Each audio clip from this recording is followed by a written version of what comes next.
A couple of really big issues. One was minimum services, where limited service brokers were not totally fulfilling the license law requirements of representing their clients. And so that was the year that legislation was put into place that would require us all to do a minimum of at least a few things in order to meet license law in representing our clients.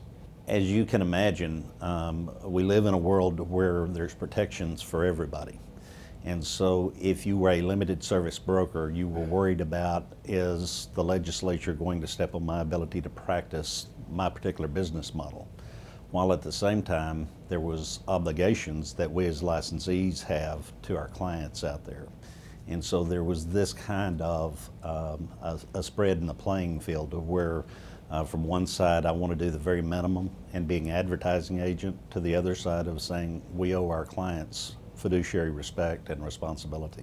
The association started a task force a couple of years ahead of time to weigh out those issues. We had members on both sides of the issue, and so it wasn't that we were just for one side or the other, it was for what was right for the consumer. And that's one thing our association has always been very good about is taking the consumer's point of view and doing the right thing from both the industry's responsibility side to what the consumers should be able to expect. Big issues such as taxation in 2005. That was the year, if you recall, that House Bill 1 and House Bill 2 came out. House Bill 1 dealt with efficiencies within the over 1,000 school districts across the state of Texas. House Bill 2 dealt with how are we going to appropriate more money for the school districts to be able to operate on. And so what we found out during the 2005 session and a couple of special sessions after that was you can't eat the apple all in one bite. You have to take smaller chunks out of the apple, and that's what was accomplished in 2006, the year after, is taking that a little smaller bite out of the apple and dealing with school finance. My proudest achievement, I think, would better be stated as our proudest achievement, because there is no my when you're serving as an officer for the Texas Association of REALTORS. It's an hour. It's 80,000 members roughly that are out there doing the right things. When we come to meetings in Austin, when we go to our annual meeting in the fall, we're all about doing what's right for our membership, and we all have to work very hard together. There's a number of task forces. There's a number of committees that work constantly to make sure that we're doing the right things. As I look out there and say, you know, is there one of those accomplishments that, man, we were really proud of in 2005? I think the limited service legislation was one of those accomplishments.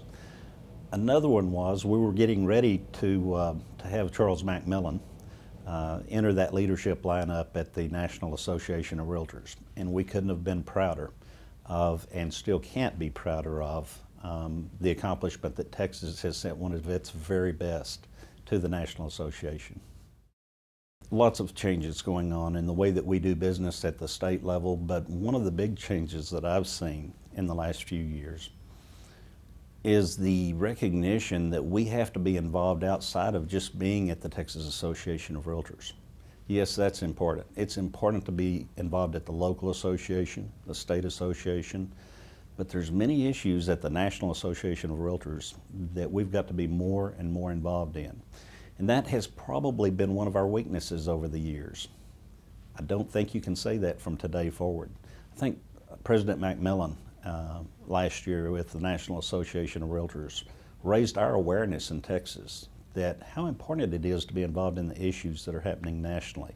We're talking from taxation, we're talking from a policy point of view, everything from health insurance to the insurance that we have on our property as far as the wind insurance and those kind of things. Those are all issues that are happening today that are being discussed. We have to be in on that.